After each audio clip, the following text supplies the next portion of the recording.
Hello, Assalamu alaikum students. I hope you are fine and doing well. So today in this lecture, I am going to solve MCQs of vectors. That is, the subtopic is resolving vectors. In the previous video, we did addition and subtraction of vectors. Now in this case, we will resolve a given vector into two perpendicular components. So that is the reverse process of vector addition. Okay. So the question one is the diagram shows a displacement vector that is 5 kilometer and that is at angle 53 degree. What is the vertical component of this displacement vector? You know that this vector can be resolved into two perpendicular components, and this is horizontal component of this vector and this is vertical component. Okay. So you can draw this component. Let me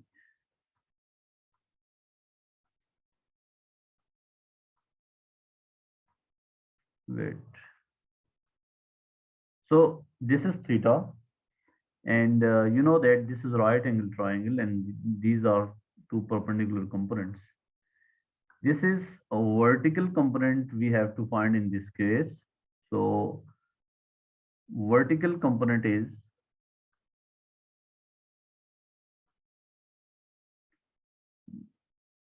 I'm sorry, this is horizontal component and this is vertical component. So vertical component is how you will find this component. What are you given in this triangle? In this triangle, you are given this hypotenuse and this angle theta, and you have to find this vector, magnitude of this vector. So which identity will we use? You know that the sine theta is this component. Let me say this as P over this hypotenuse, which is 5. So P will be equal to 5 sine, and you will put the value of angle 53. So the vertical component is this vector times sine of this angle. Okay. So 5 sine 53 is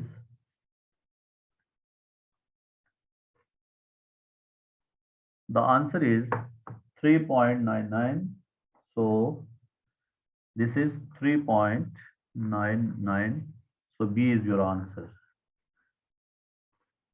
So if we had to find horizontal component, that will be this force, this vector time cos of 53. So in this case, we had to find vertical components, and that is 5 sine of 53. So option B is correct. So in this case, in question 2, a force of 5 Newton may be represented by two perpendicular components, OX and OY, as shown in the diagram, which is not drawn to the scale. OY is of magnitude 3 Newton. What is the magnitude of this vector OX? Now, 5 Newton is resolved into two components. One is 3 Newton and other we have to find. And you know that we can draw this vector over here. This is 3 Newton. And in this triangle, we are given this number, magnitude of this vector and this vector, and we have to find this vector. So what can we do? You know that in a right angle triangle, if you know two sides, you can find third side. So this is hypotenuse. So using Pythagoras theorem, that is 5 square is equal to OX square plus 3 square. So that is 25. This 9 will go there. That is minus 9. So OX square. 25 minus 9 is 16. So OX, we have to take square root now. This will cancel out with that. So the square root 16 will be 4. So magnitude of OX is 4 Newton. That was very simple question. So we were given one component and a vector, and we had to find the second component. Question 3. The arrow represents the vector R. Which diagram doesn't represent R as two perpendicular components? In this case, we have to find a diagram which is not representing this vector in terms of two perpendicular vectors. So the basic idea is, if you work for this diagram A, you can draw this vector over here according to head to tail rule. The sum of this vector and this vector should be this vector, and you can see that the resultant of these two components is same as this vector. So we can represent this vector in terms of these two vectors. They are perpendicular vectors. So A is the possible representation of this vector in terms of perpendicular vectors. And in second diagram, if you draw this vector here, and this is the resultant of these two components. So that is also same as this vector. So in general, we can represent this vector in two perpendicular components in many ways. This is one possible way of representing this vector. This is another way of representing this vector. So let us try this option C. If I draw this vector over here, and the resultant will look like this. So the resultant of these two vectors is not same as this vector. Okay, this is in this direction, and we have to resolve this vector. So this is not the possible way of representing this vector. So we had to find the option which is not possible for this vector representation. So C is our right answer. And if we want to check this D, you can see that if I draw this vector over here, then this is a possible representation of this vector. Okay, so C is right option. In general, we can represent any vector. For example, if we have this vector, so we can find these two components. They are perpendicular to each other. We can represent this same vector in this way. They are also perpendicular. We can represent this vector in this way. They are also perpendicular. So in general, we can represent a vector in many different ways. We can express a vector in terms of two perpendicular components in many different ways. So these A, B, D, these are three possible options in this case, but C is not the possible one. Okay. Okay, so let's go towards question 4. The diagram shows a resultant force and its horizontal and vertical components. This is resultant force, and this one is horizontal component, and this one is vertical component. The horizontal component is 20 Newton, and this theta is 30 degrees. What is vertical component? So we have to find this component that we can draw over here. We have to find this component. Okay, so we are not given this vector, but we are given its one component and angle. And this is right angle because these rectangular components are always perpendicular to each other. So how can we find this vector, this component? Think about that. Okay, so you know that you are given this angle, you are given this side, and you have to find this perpendicular. So which trigonometric identities we have to use? You know that tan of this 30 degree is perpendicular, which we have to find the vertical component. Let's say it is y over this base adjacent. So y will be this 20 times tan of 30. So 20 tan 30 will be 11.54. So question 4 answer is C, that is 11.5 Newton. Very simple question. In this case, in question 5, you know that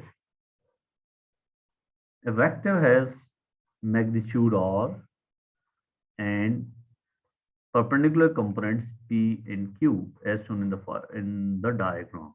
This vector R is represented in terms of horizontal component P and vertical component Q.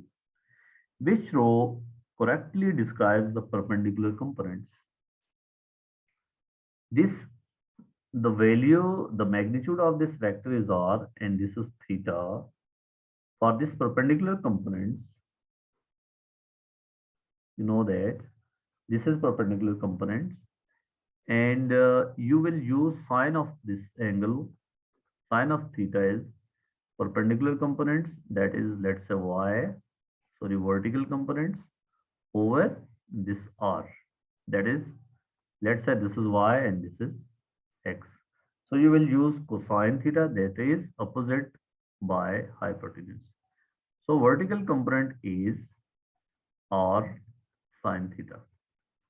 This component is R sine theta, and you can use cosine theta for this component, that is horizontal component P divided by R. So P is R cos theta. And with practice, you will be able to remember this, that horizontal component is always obtained by this vector times cosine of this angle, and vertical component is this vector's times sine of this angle. So vertical component is R sine theta and horizontal component is R cos theta. So D is correct in this case. This was again very simple question. Okay, so question 6 is a force of 5 Newton pushes a ball due north and another force of 3 Newton pushes this ball due east. What is the magnitude of net force acting on the ball? So what we are given two forces which are perpendicular to each other, and we have to find their resultant. You know that the resultant will be in this direction, and this vector is of 5 Newton and this is of 3 Newton, and we have to find this force F, and these two vectors are perpendicular to each other. How to find this vector if you are given this 3 and 5? Think about that. We are not given any angle, but we have to find this vector F.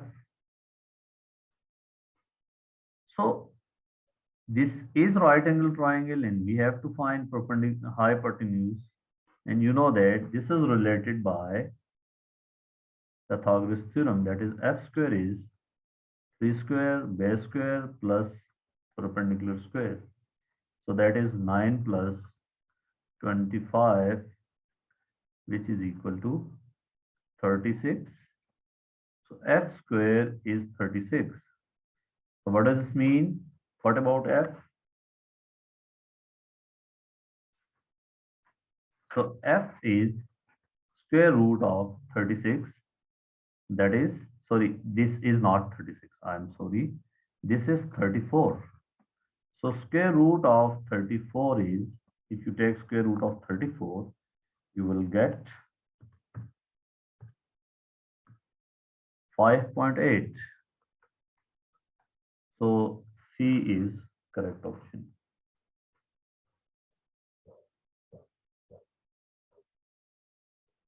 Now let's discuss this question. A vector quantity V is represented into two perpendicular components. One is known as X and other is Y. The angle between V and X is this theta. The angle between component X and vector V is increased from 0 till 90. So what is being done? Theta is increased from 0 to 90 degrees. How do the magnitudes of X and Y change as theta is increased? Okay, so what we have to find, we have to tell that whether X component will increase or decrease if this theta is increased. So the first thing is you express this vector X in terms of V and theta, and you know that this is base of this triangle. This is perpendicular component V, Y, sorry, this is Y and this is X, and they are perpendicular to each other. I have drawn this Y over here. So this is, as I stated in the previous example, this is V cos of theta. This is X. And this Y is V sin theta. So if theta is increased from 0 to 90, the value of cos theta will decrease. This component X will decrease. And value of sin theta is increased. So value of sin theta increases. So this means that Y component will increase and X component will decrease. Another way you can do in this way, if I increase this theta, I draw this vector in this way, but the length of this vector should be same. So what is happening to these two components? You can observe that this X component has reduced, but this Y component has increased because of the increase in angle. So if you increase this angle, this vertical component will increase and this horizontal component will decrease. You can draw another way. For example, if you further increase the angle V, angle theta, then you can see that this X component has further reduced and this Y component has increased. So if you increase angle theta, the horizontal component X will decrease, horizontal component will decrease and vertical component will increase. So this C is correct for C is correct. Okay, so question 7, C is correct. Okay, the table shows the X component and Y component of four force vectors. Which force vector has the largest magnitude? So we are given X and Y components and we have to find their resultant, and then we have to see in which option we have the greatest magnitude. You know that if you are given X and Y components, if you know X component, that is Fx, and Y component, which is Fy, the resultant force F, the magnitude of this force is Fx square plus Fy square. So that is square root of Fx square plus Fy square, which is F. So let's find the resultant of these two components in option A. Over here, the X component is 2. So Fx square plus Fy square, that is the magnitude of the resultant of these two components, that is 4 plus 81, which is 85 square root. Okay, so 85 square root will be, if you want to find The exact answer, that is 9.2. For B, x component is 3, so 3 square 9 plus 8 square is 64. So 9 plus 64 is, that is, wait a second, so that is 73. So 73 square root will be equal to 8.5. So for option C, 4 square, that is 16 plus 49. So resultant will be, that is 50, and this is 65 square root. So 65 square root is 8.0. And in last option B, this is 5 square 25 plus 36. So that is 61. So square root of 61 is 7.8. So now you can compare the magnitude of resultant, and you can see that in this case, A has the largest magnitude. So option A is correct. That is 9.2, and then 8.5, 8.0, 7.8. Okay. The diagram shows a force F. P is horizontal component of F, and this F is the force at an angle of theta. Which graph best shows the variation with theta, the magnitude of P? P is this horizontal component. First thing about P, and you know that this P is F cos theta. Okay. So in this case, theta is varied from 0 till 90 in all these options, 0 till 90. And if this theta is 0, then this force will look like, this F will look like this.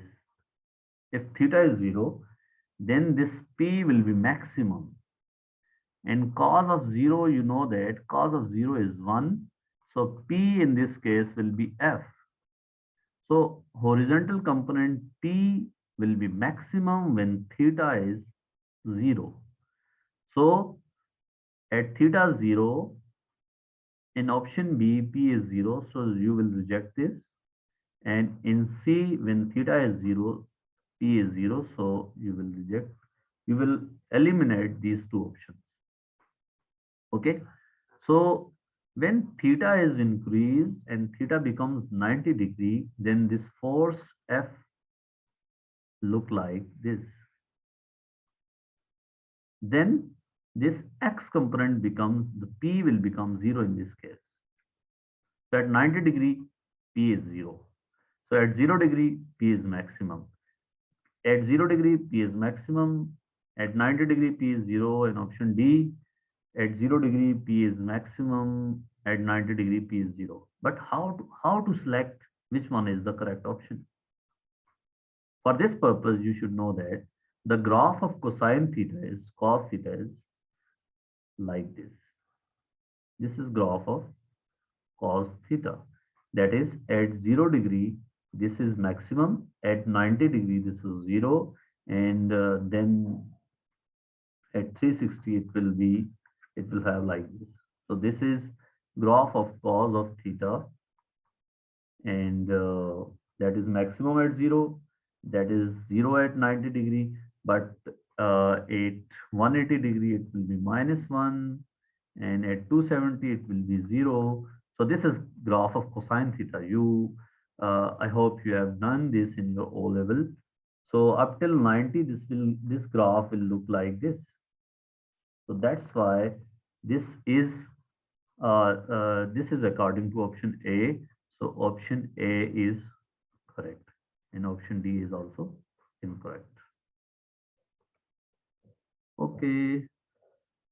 So question 9, two forces each of magnitude 10 Newton act at point P as shown. The angle between the direction of force is 120 degree. This is one force, this is other force, and the angle between them is 120 degree. What is the magnitude of resultant of these two forces? Now, this is little different from the previous questions. Now we have to find the resultant of two vectors using their rectangular components. So, so we have what we have to do. We have two different approaches to solve this question. First, we will use the method of resolving vectors. So what we will do, we will set a reference direction that is along the horizontal direction, and this vector, we will resolve this vector, and this will have two components in this direction. One is in this way and other is in this way. Okay. So what is this angle? This angle is 60 degree. It's one, the whole is 180 and this is 120. So this is 60 degree. And this component is the perpendicular component of this 10 Newton. So this is 10 sine of 60. And this component is 10 cos of 60 degree. Now we are left with these three vectors. This 10 Newton and 10 cos 60, they are opposite to each other. So what is the resultant of these two vectors? You know that the resultant of antiparallel vectors is, first find 10 cos 60, and 10 cos 60 is 5 Newton. You can do it using your calculator. 10 cos 60, that is 5 Newton. And this 5 Newton is directed towards left side, and this 10 Newton is directed towards right side. So what, they are anti-parallel vectors. So what is the resultant of these two vectors? The resultant of these two vectors is 5 Newton in this direction. And this 10 sine 60 is, 10 sine 60 is equal to 8.66. This is 8.66 Newton. That is directed in this way. And these two are perpendicular components. We have to find the resultant. And now the resultant will be obtained by, we draw this vector over here. And this is resultant force. That is, using Pythagoras theorem, you can find 5 square plus 8.66 square.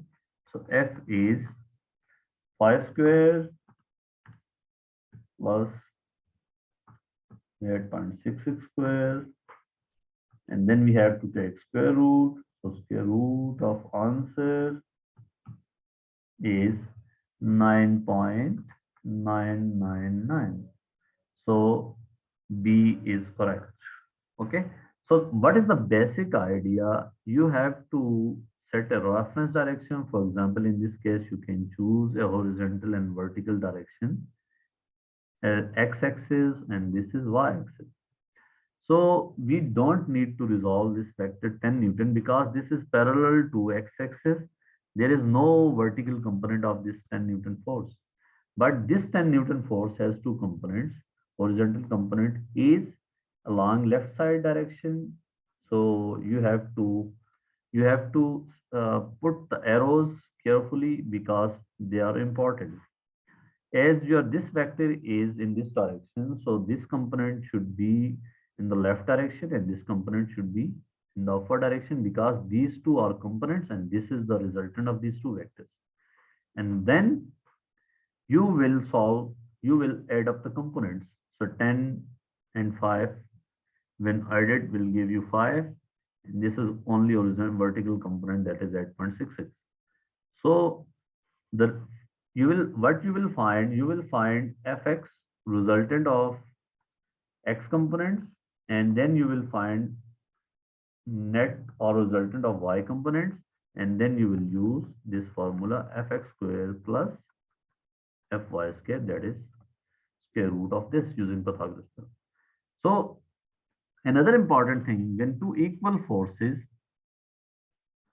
are acting at an angle of 120 degree, then the resultant of these two forces will be F net will be same as these two forces.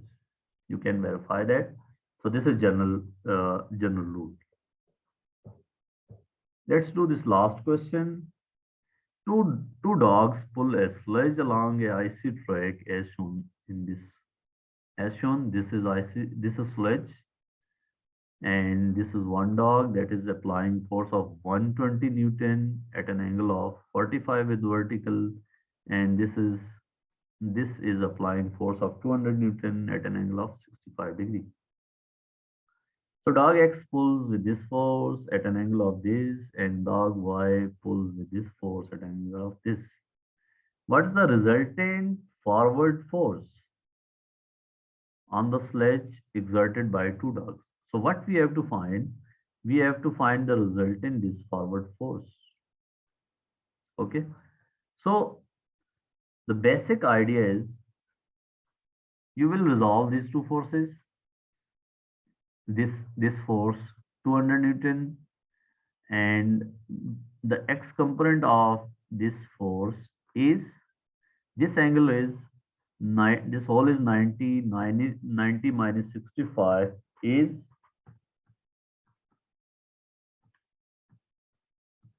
I'm weak in mental math, 25. This is 25. So this component is 200 cos of 25. This is 200 and this angle is 25. So this forward component is 200 cos of 25. And this force is acting in this way, and this angle is 45. You know, this whole is 90, and the x component, forward component of this force is 120 cos of 45. So this 200 cos 45 and 120 cos 45, they are along the forward direction. So the sum of these two forces will be our answer. So that is 200 cos 45. Let me use my calculator. 200 cos of 25. Sorry, 200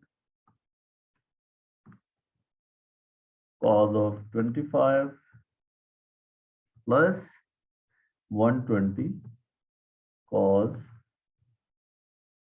45. So the sum of these two components, 200 cos of 25 plus 120 cos of 45, is 266.11. Okay, so you have to select the best option for this question. So 270 is close to this value. So C is our correct option. So in last two questions, we used resolving forces to find the resultant of two vectors. And in the previous examples, previous question, we talk about to find components of a given vector, rectangular components of a given vector. And if we know one component and a vector, we have to find the next component. Thank you so much.